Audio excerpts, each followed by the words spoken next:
Gara-gara Habib Rizik pulang sekarang ke Jakarta, penjemputannya gila-gilaan. Nama Habib itu adalah tukang obat. Assalamualaikum warahmatullahi wabarakatuh.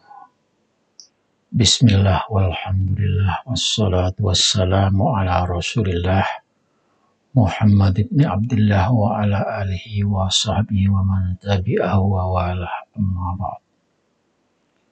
Saudara-saudariku sebangsa dan setanah air, seperjuangan, senasib dan sepenanggungan,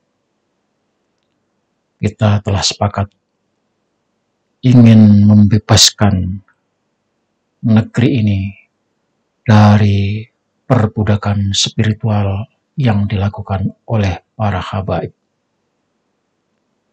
Pembebasan spiritual ini memerlukan waktu yang cukup panjang, memerlukan kesabaran, memerlukan ketekunan, memerlukan kedisiplinan,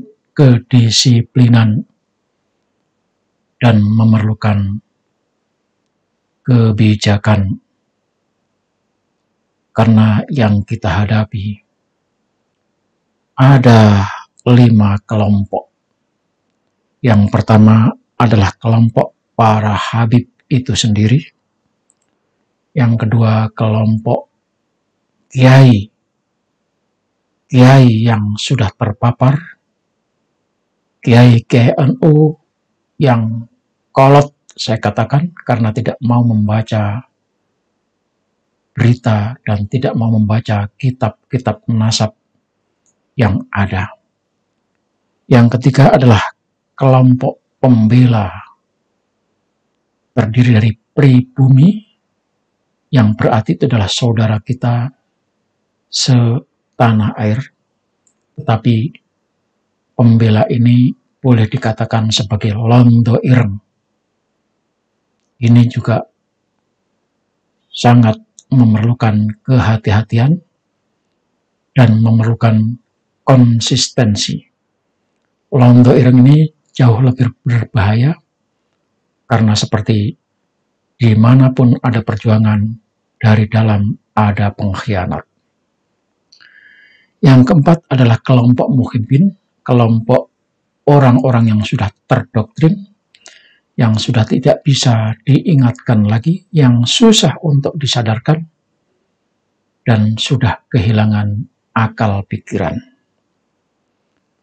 Yang kelima adalah masyarakat umum, ini yang tidak tahu, tetapi sangat mungkin akan mudah terpapar. Itulah yang kita hadapi untuk menjelaskan, untuk menebarkan pencerahan, pemberitahuan kalau Habib itu bukan keturunan Rasulullah Shallallahu Alaihi Wasallam. Sebetulnya untuk menghadapi kelompok habaib itu sendiri tidak terlalu sulit, karena memang mereka adalah penumpang, pengungsi yang asal dari Yaman tetapi tidak tahu diri. Untuk menghadapi para habib ini antara susah dan mudah, tetapi pengalaman membuktikan para habib ini perlu dihajar oleh seorang perempuan. Kalau boleh, kepada teman-teman kita dan saudara-saudara kita, kita majukan Teh Nikita Mirzani. Teh Nikita Mirzani ini sudah teruji. Teh ini sudah berani sendirian melawan Habib Rizik dan gerombolannya. 3 tahun yang lalu, Teh Nikita Mirzani ini diancam-ancam tetapi tidak bergeming. Luar biasa. Maka harapan saya, Teh Nikita Mirzani ini juga perlu diberitahu dan diinformasikan, sampaikan kepadanya untuk menyampaikan serangan kepada para habib, di mana serangannya itu biasanya sangat tajam dan menusuk, dan para habib sudah bisa dipastikan akan keteteran melawan Teteh Nikita Mirzani ini. Pengalaman sudah menunjukkan itu. Luar biasa keberanian mentalnya, kekuatan mentalnya, sampai banyak para habib dan gerombolannya mengancam ingin menggerutuk Teh Nikita Mirzani, tapi semuanya tidak ada yang berani muncul di hadapannya. Luar biasa.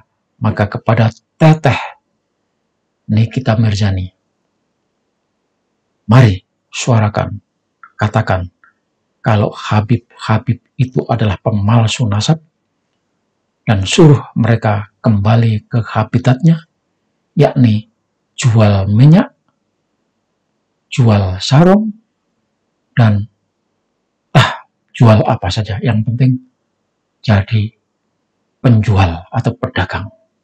Gara-gara Habib Rizik pulang sekarang ke Jakarta, penjemputannya gila-gilaan. Nama Habib itu adalah tukang obat. Screenshot. Terundur Nikita Mirzani yang terang-terangan telah berani menghina imam kami, Qudwah kami Al-Habib Muhammad Ridzik bin Husain bin Syihab, dan yang telah terang-terangan mengatakan Habib adalah tukang obat apabila statement yang telah Anda sampaikan dalam waktu 1 kali 24 jam Anda tidak mengklarifikasi dan tidak minta maaf, maka niscaya saya Ali bin Muhammad Al-Attas akan membuat LP untuk Anda, dan umat muslim akan memberikan pelajaran terhadap Anda. Artis Nikita Mirzani lagi-lagi tersandung kasus kontroversi. Kali ini dia banyak diperbincangkan karena menyinggung tentang Imam Besar FPI Habib Rizik Syihab. Perkataan Nikita Mirzani membuat simpatisan Habib Rizik Syihab tersinggung dan tak tinggal diam.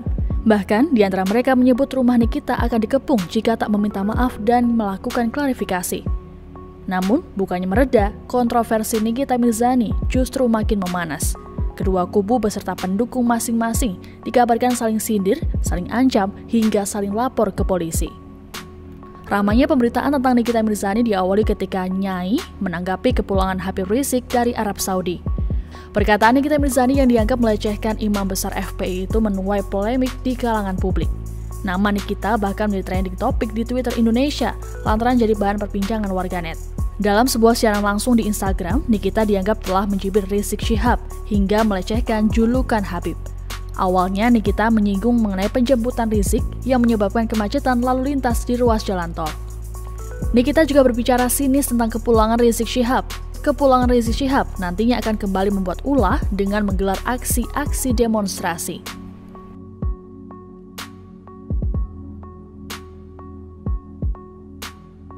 Pernyataan Nikita Mirzani sontak menyinggung pendukung Rizik Syihab. Protes hingga kecaman juga datang dari berbagai kalangan. Kecaman keras diberikan oleh para pendukung Rizik Syihab, satu di antaranya Ustadz Maher At-Twalibi.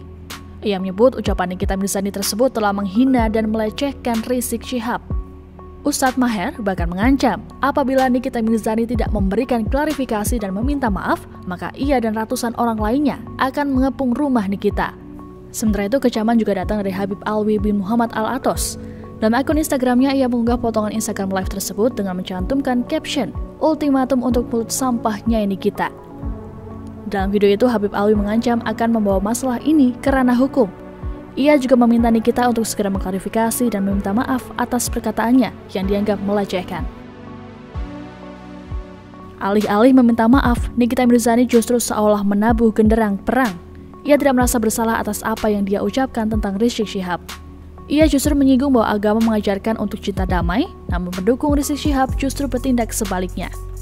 Ibu 3 anak ini juga menyatakan tidak pernah takut karena merasa benar. Meski terus diserang, Nikita Mirzani justru mendapat dukungan dari netizen dan juga para penggemarnya. Tak sedikit yang memberikan support dengan meninggalkan tulisan di kolom komentar postingan mantan istri Dipo Latif ini. Bahkan pendukungnya sempat turun ke jalan pada Sabtu 14 November 2020 malam. Mereka memberikan dukungan dan semangat untuk Nikita agar terlepas dari kriminalisasi.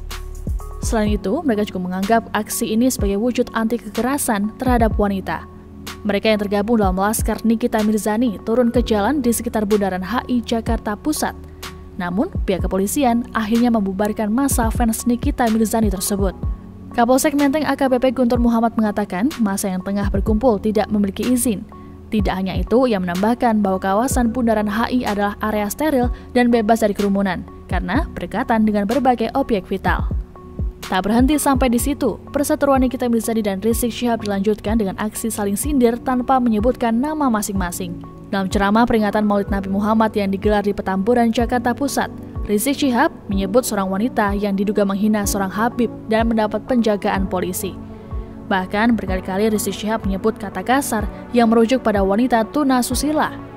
Rizik Syihab merasa heran, seorang yang diduga menghina Habib justru mendapatkan penjagaan dari kepolisian, bukannya malah ditangkap. Video ceramahnya pun viral di media sosial. Menanggapi beredarnya video itu, Nikita Mirzani mengaku heran dengan komentar dalam ceramah yang disampaikan oleh Rizik Syihab. Ditemui di kediamannya di kawasan Petukangan, Jakarta Selatan, Nikita Mirzani mengaku bahwa dirinya tidak merasa sebagai seorang tuna susila. Dalam unggahan di akun Instagramnya, Nikita juga membandingkan masalah hukum yang menjeratnya, yang menurutnya berbeda dengan masalah hukum yang menjerat Rizik Syihab. Nikita juga menerangkan soal kasus dugaan prostitusi yang pernah menjeratnya beberapa waktu lalu. Ia menyayangkan soal ulama yang dengan mudah menyebut perempuan dengan kata-kata yang tidak baik. Organisasi yang mengatasnamakan Forum Masyarakat Pecinta Ulama atau FMPU DKI Jakarta melaporkan Nikita Mirzani soal dugaan ujaran kebencian ke Polda Metro Jaya. Namun, laporan tersebut akhirnya ditolak karena masih membutuhkan proses validasi dan dikaji untuk memenuhi unsur pornografi. Tak mau kalah, Nikita Mirzani juga melapor ke polisi terkait perseteruannya ini. Ia diketahui melaporkan kasus ini pada Senin 16 November 2020 lalu. Bahkan, Nikita menyebut telah mengantongi sejumlah bukti yang cukup untuk melaporkannya ke polisi.